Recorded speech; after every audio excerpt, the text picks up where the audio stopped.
All right, welcome back to BCB Live, the safest station in the nation. We're joined today with one of the pack. It's not Rebecca, but it's John. John, what's going on, buddy? Good morning, Rick. So glad to be here. It's so strange to look at this side of the camera for a change. You know what? I was telling that to producer earlier today. We have John. He's normally on your side doing all the filming, probably doing all the critiquing too. You're like, come on now, Rebecca, get your head into the game, doing all this. John, what's the difference and what's it like being on this side? So a little nerve-wracking, of course, just because I'm usually helping Raquel get over the butterflies of getting on camera. But it's a lot of fun. I can see why she enjoys it so much. Yeah, right. Was I calling her Rebecca? I just heard that when you said Raquel. I didn't catch it, but maybe. I think I was. I'm glad. Hey, great save there for me too. I appreciate that. Hey, so yeah, I was calling her Rebecca. I don't know what I was thinking. I had Rebecca Brewster on the mind with Atri. So hey, Rebecca, sorry about that. You messed up my thing here. Hey, but here we go. So John, you do a little bit of Zen Freight. You're part of the trucker tool. You come from a background outside of transportation. Talk to us about what you did and how you made that transition into this industry. Sure. So I worked as a paramedic for 15 years. A big difference in what I was doing, of course, on a day-to-day basis between being out on the trucks and in people's houses and dealing with some pretty stressful situations to come to the trucking industry and find out that the industry is a lot alike. The camaraderie is very similar. The fact that no 2 days are ever the same is another thing that's very similar. So I found a lot of similarities in the two industries, although it was a big change, a big identity crisis for me to come out from helping people every day and to try to figure out how to change my role in the trucking industry to look more like I'm helping people every day. Gotcha. So aside from that, I also saw right here, y'all part of a CBD, or you have your own CBD as well. Is that right? We did. That was kind of our springboard into entrepreneurship for Raquel and I, and we actually had a great product. We had a great marketing plan for it, and things didn't work out with a business partner, but with the things that we learned, we couldn't have. We don't regret it one bit. Yeah, and when you think about, let's just talk about the let's stay away from Zen for a second here. There's just not there's no book you can really go out there and find, especially on transportation, and say, hey, follow this tutorial right here and you'll have a successful podcast. Man, what have you learned on that podcasting side? Yeah, so I think the biggest eye-opener for me was when we started to talk about it, I thought that the difficult part was going to be conducting the interviews and knowing the right questions to ask. But for one, once I found out how good Raquel was at that naturally, and then that wasn't going to be a struggle, I really realized that it really comes in the putting it all together, scheduling everything, getting the guests, and then really getting it out in front of people is probably the biggest hurdle, which I didn't anticipate at all when we first started talking about it. So it's one of those things where I'm really excited to learn as much as I can and to watch and to see how other people are doing it. I mean, we've been following BCB Live for a while now, so we take a lot of advice from you guys, especially too.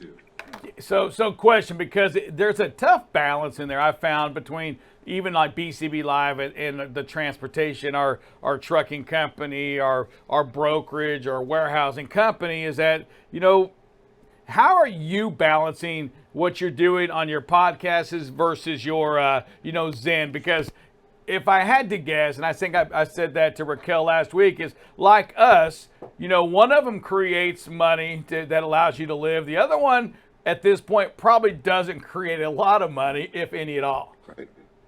Right, and that has been a bit of a struggle to really focus in on something without an immediate ROI, and it took us a lot of years to learn that marketing might not give you a return right away, but it might be 9 months, years, but it always comes full circle. And now that we've been able to witness that, we can really put our focus into the podcast without worrying about the expense and the time. Gotcha. Trucker Talk Live. Go ahead and just tell us again real quick. Hey, what is that podcast? What's that focus really on? Sure. So Trucker Talks Live is going to be, it's our way of giving truck drivers a way to get their wisdom, get their stories, even their safety tips out to the world. I think a lot of truck drivers don't even realize how much of an impact that they really have on the community at large and the way we like to live now, getting packages to our doors. And I think to give them a chance to get their stories out there and have other truckers hear that camaraderie is still alive, and we saw it at the Walcott Truckers Jamboree. But if you were a driver and you didn't make it to that, I think it's good to know that all the drivers are on the same team and really out there to help each other. Yeah, you know what? I know you've seen it on the other side. I mean, the drivers, in general, boy, just hearts of gold. Just phenomenal people that want to, at the truck show, they want to share that truck. They want to share their story. They want to show you the amount of work they put into that. But in general, when you talk to the drivers on your podcast, do you see that it's just the exact same kind of people across this country, people that truly do love what we do? Yeah, in fact, we have not talked to one truck driver that didn't absolutely love their profession. And it's funny, coming from public service, if you asked anybody in public service what they thought about their job, it would not be the same answer. Most people have a little bit of a chip on their shoulder, and it's just not the same for trucking. I don't think most of the people we talk to are in it for the money. A lot of them are in it for the lifestyle and because they want to make a difference every day, and that's a surefire way to do that. Hey, John, so we were speaking before the show, and one thing that I want to talk about right now is, all right, so you live with your wife, you work with your wife, and now you have another job with your wife. Talk to me about that balance. At some point, aren't you like, hey, baby, you got to go somewhere else. You got to leave here, or is she like that with you? Well, no, we haven't really gotten to that point. Not that it hasn't come without its struggles. And I'll quote one of my mentors, Jim Rome, here. It's not easy, but it's definitely something you can do. And we use three main principles. Both of us agree on these, and I think that's the only way it works. Respect, communication, and just to lean on each other's strengths. And when we follow those things every day, we really can.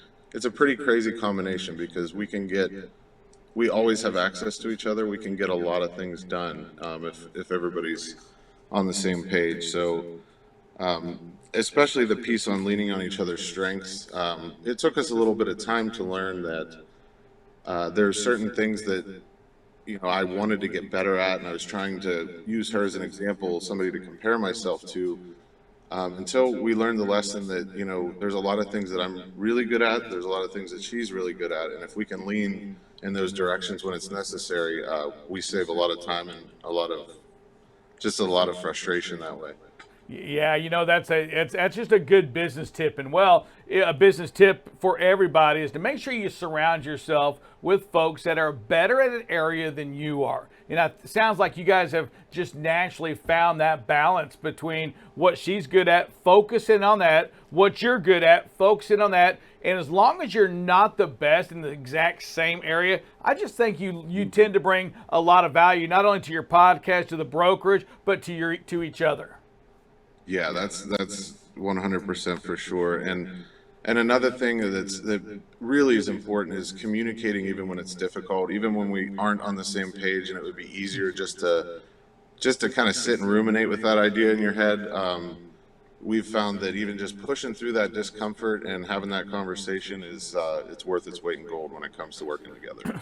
Yeah, and when you think about that, for those that don't work with their spouse, you can, you always have the way you can send an email out, right? And maybe tomorrow it gets answered. You don't have that luxury. You can't just email her because she'll turn around and say, "What do you mean, John?" Right, absolutely. No, that's good stuff, man. That is exciting. Love to see that part. Love to see folks like yourselves working together. But when you travel, when you're going to do these podcasts, are you going and staying in hotels? Are you traveling in an RV? Talk to me about that part. Sure. So we bought a motorhome a few years ago. It's a 2014 Forest River, and we absolutely love it. We use it only for business. Every once in a while, we'll take it on a family trip. But we travel the country. We try to find interviews at truck stops, at truck shows, anywhere we really can. And we divide our time up between visiting customers and working on the podcast. So it has really been one of those things where having that reach of the entire United States has been priceless for us. Man, except until it comes to filling up that tank, right? Right. That has been absolutely insane. But hopefully, eventually we start to see a little bit of relief in that. Yes, sir, without a doubt. Hey, John, I want to thank you for being on BCB Live. Hey, before we get out of here, though, I want you to let folks know where they can find both of your companies, the brokerage, the podcast, and then I want you to end it like this. And hey, announce your name, who you work for, and just state that you've been watching BCB Live, the safest station in the nation. That sounds great. If anybody wants to follow me, I'm on LinkedIn and Facebook. Also, you can find our brokerage at www.stressfreeshipping.us and our podcast at www.truckertalkslive.com. And I'm John with Zen Freight Solutions, and you've been listening to the safest station in the nation, BCB Live. All right. Hey, John, I appreciate that. Hey, last question for you. Is your shoulder, is it sore from carrying that camera throughout that the Walcott truck stop? Absolutely, yes. Muscles I didn't realize I had were sore after that weekend. We had our guy out there as well, and he carries it all the time. And I'm like, I grabbed it one day to do that. I was like, oh my God, that sucker! Those cameras get heavy, right? Yeah, absolutely. Yeah, no take one, take two, take three. That probably gets you a little angry, and that gives you something to talk to Raquel about after the show when she has to do more than one take. Hey, John, thank you for being on BCB Live. Take care. Have a great day, and make it a safe one, buddy. All right, you too, Rick. Thanks for having me. All right, sir. All right, there you have it. We had the other half of the Pakutz family telling us a little bit from his eyes that, working with your spouse. Just a great, a great interview, and I think it's something that you've got to think about. If, in fact, you're thinking about starting that business, and owner-operators, drivers, you know what I'm talking about. When you're driving with your wife, when you're driving with your husband, heck, when any team is in that truck, it is tough to work together. It's tough to communicate. You assume that it's easy, but even though you're right next to each other, communication takes a lot of work.